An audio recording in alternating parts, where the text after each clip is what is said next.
wa an b'a fɔ armée fɔra armée wɛrɛ kɔ n'o ye donsow ye. Sisan armée u fa de ye donsow ye. Nin ye nin gɛrɛn baro filanan ye ka ɲɛsin donsow ka baara ma an'u ka jɔyɔrɔ jamana ka ɲɛtaa la ka bɛn ni waati gɛlɛya ye. Min ɲininkaliw jaabira donso Fode Musa fɛ. Donsow de bɛ dugu lakana fo kana se empire sigili ma. Ne y'a mɛn empire du Mali donsow de y'a sigi. Sunjata yɛrɛ kun ye donso ye. Donsow de y'a lakana. Donsow de y'a bonya fo ka bɔ an fɛ yan ka taa fɔ Kɔgɔji la. N bɛ se k'a fɔ Mali sigilen don donsoya de ma. An bɛnna kan o an ma bɛn an kan o Mali sigilen don donsoya de ma. Hali Bamako min filɛ donso de y'a tu tigɛ n'o ye Samalen Banba ye ka bɔ Samalen kana dugu sigi. O de ka dugu sigilen ye Bamako ye. Kuma fɔra cogo o cogo a tɛ taa ka Samalen Banba dan. Ale de ye Bama filanan ye kana Bama sɔrɔ yan bɔ. Hali bi na donso ka fɛn bɛɛ ye ɲɛsinen don dugu lakanani de ma. Mali yɔrɔ caman bɛ yen hali bi armée tɛ yen, polisi tɛ yen, gendarme tɛ yen, garde tɛ yen. O dugumɔgɔw bɛ lakana cogo di? U ka donsow de b'u lakana. Gɛlɛya waati la donso bɛ se ka jɔyɔrɔ jumɛn ta walasa k'a ka jamana dɛmɛ? Donsoya ye gundo ye. A sigilen don gundo kan, a sigilen don do kan, a sigilen don dɔnni min kan ko waranta ta ye k'a fɔ k'i bɛ t'i disi gosi n'a ye o fɛn tɛ. Ɲɔ tɛ n'i y'a jateminɛ an tun b'a kalama kabini 2013 kow nana fereke Mali kɔnɔ wagati min na donsow de fɔlɔ wulila ka taa se minnu ye coup d'état kɛ Amadu Aya n'a ka mɔgɔw ka taa s'olu ma ka ko caman kɛ armée olu taara lakana kama nka hali olu yɛrɛ olu ti wuli ka taa lakana yɛrɛ la n'u mana donso kɛ fɛ yen fɔlɔ k'u labɛn donso ka dɔ kɛ kɛlɛ in na bon a ɲininkali kan ka kɛ armée mɔgɔw de la sɔrɔsi ninnu olu de kan ka ɲininka walasa donsow y'aw dɛmɛ wa u m'aw dɛmɛ i b'a sɔrɔ mɔgɔ si tɛ muguda la ni donso kɛ dɔ ka fɛn tɛ min bolo ne bɛ se ka n bolo da tasuma na ko n'i y'u ta mɔgɔ tan i b'a sɔrɔ donso kɛ ka fɛn dilen bɛɛ dɔn a mɔgɔ 8 bolo o yɛrɛ la o bɛ balana donc kɔrɔ de ye donso bɛ se k'a to yan ka mɔgɔ labɛn k'i bila ka taa kɛlɛ la ale kan ka jɔyɔrɔ min fa ani e yɛrɛ kan ka jɔyɔrɔ min fa e kelen labɛn ne bɛ t'o jɔyɔrɔ fa armée tun tɛ yɔrɔ minnu na fiyewu donsow y'u yɛrɛ labɛn ka benganikɛla ninnu kunbɛn k'a sɔrɔ armée ma fɛn fɔ o de bɛ kadɔ jamana na Dana ambasagu sigira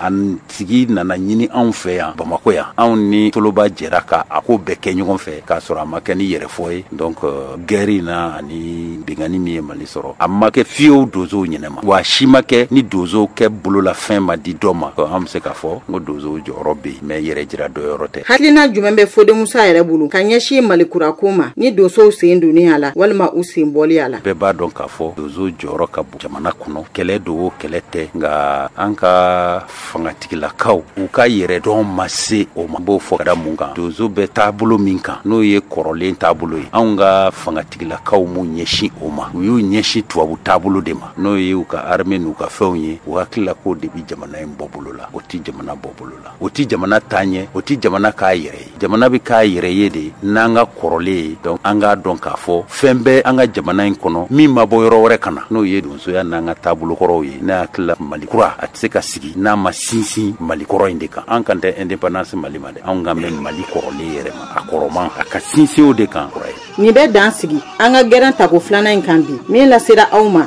Abiba Nango Traoré fɛ Bamakɔ VOA Bambara.